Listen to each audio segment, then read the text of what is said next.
तो लौटेंगे खबरों की ओर। भाजपा सांसद महेश कश्यप ने कहा है कि बस्तर क्षेत्र लगभग नक्सल मुक्त हो चुका है। 31 मार्च 2026 में बस एक दिन बाकी है। यह उपलब्धि प्रधानमंत्री नरेंद्र मोदी के नेतृत्व तथा केंद्रीय गृह मंत्री अमित शाह के मार्गदर्शन में हासिल की गई है। महेश कश्यप ने आगे कहा कि नक्सल विरोधी अभियान में मिली सफलता से बस्तर अब तेजी से विकास की ओर अग्रसर है।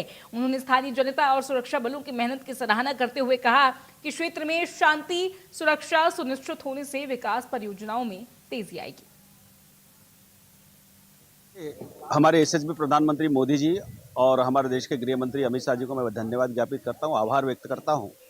जो बस्तर नक्सलवाद के दंश के कारण, नक्सलवाद माओवाद की हिंसा के कारण आज 2000 से अधिक लोगों को, निर्दोष लोगों को शहादत होना पड़ा था। 1300 से अधिक सुरक्षाकर्मी मारे गए थे। आज रोड, सड़क, बिजली, पानी, शिक्षा, स्वास्थ्य जैसे मूलभूत सुविधाओं से हमारा बस्तर के लोगों को आज भी वो अधिकार नहीं मिल रहा था, जिसके कारण बस्तर को एक समय काला पानी का सजा माना जाता था। वो बस्तर नक्सलवाद, माओवाद के कलंक से आज आज हम लोग मुक्ति की ओर है। और कल जो डेडलाइन था 31 मार्च 2026, डेडलाइन के लिए एक दिन महज बचा और बस्तर के लोगों में जो उत्साह देखने को मिल रहा है, बस्तर से जो नक्सलवाद का खात्मा हो रहा है, ये बस्तर ही नहीं पूरा देश के लिए एक गौरव का बात है। आदरणीय अमित शाह जी के नेतृत्व में जम्मू कश्मीर से आतंकवाद खत्म हो गया, पूर्वोत्तर से अलगाववाद खत्म हो गया और आज बस्तर से नक्सलवाद खत्म हो रहा है। और मोदी जी का जो विजन है 2047 विकसित भारत बनाने में, अब कोई नहीं रोक सकता। ये हम गौरवान्वित है। बस्तर के लोगों को जो आज़ादी को 79 वर्ष के बाद भी जो सुविधाओं का सरकार का जो विभिन्न योजनाओं का लाभ मिल रहा था, अब मिलने वाला है। बस्तर विश्व पर्यटक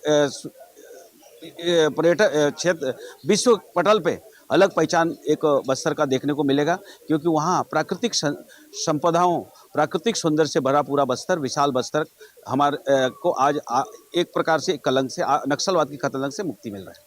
इसके अलावा कौन-कौन से इलाके थे और क्या स्थिति हुआ करती थी, अगर वो मंजर आप बता सकें तो? देखिए, बस्तर हमारा एक समय बस्तर केरल राज्य से बड़ा विशाल बस्तर का क्षेत्रफल हुआ करता था। आज 7 जिला में वो बस्तर डिवाइड हुआ है, जिसमें सबसे ज़्यादा नक्सल प्रभावित जो क्षेत्र माना जाता था हमारा नारायणपुर का अबुझमाड़, बीजापुर का हमारा जो एरिया है, सुकमा का एरिया है, हमारे दंतेवाड़ा का एरिया है। और बड़े बड़े जो दुर्भाग्यजनक घटनाएं घटा है, जिसमें एक एक घटने में 76 जवान सबको शहादत होना पड़ा था। हमारे बस छत्तीसगढ़ के बड़े टॉप लीडर नेताओं का शहादत जिज्म कांड में हुआ था। इस प्रकार से जब पग पग में आईडी विस्फोट होता था, बम विस्फोट होता था, जिसके कारण बेमत बेवजह निर्दोष लोगों को एक प्रकार से बेवजह मरना पड़ता था। आज उससे आज़ादी मिल रहा है। आपको मालूम होगा कि पिछले 2 वर्ष के अंदर लगभग 1500 से अधिक नक्सलवादी आत्मसमर्पण कर चुके हैं। लगभग 800 से अधिक नक्सलियों को हमने गिरफ्तार किया है। 400 से अधिक नक्सलियों को हमने उनको एक प्रकार से मोर्च घाट उतारा है। और इस प्रकार से बस्तर और लगभग 800 से अधिक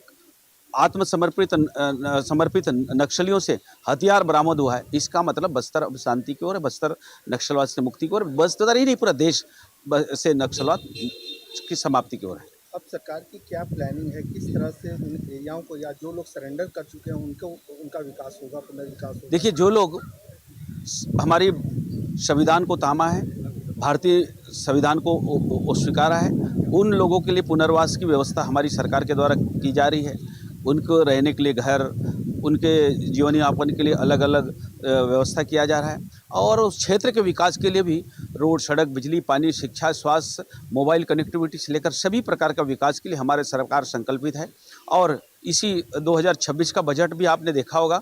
बजट में स्पेशल बस्तर को फोकस करते हुए, चाहे केंद्र का बजट हो, चाहे राज्य का बजट हो, जो अबुझमाड़ एक समय, अबुझमाड़ माने किसी ने नहीं समझा, ऐसा क्षेत्र के लिए एजुकेशन सिटी का निर्माण के लिए बजट का प्रावधान किया गया है।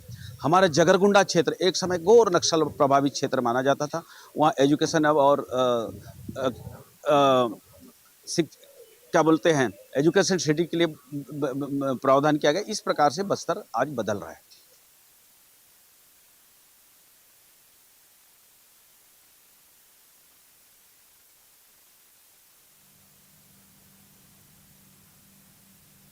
तो बालोद जिले के चिखलाकसा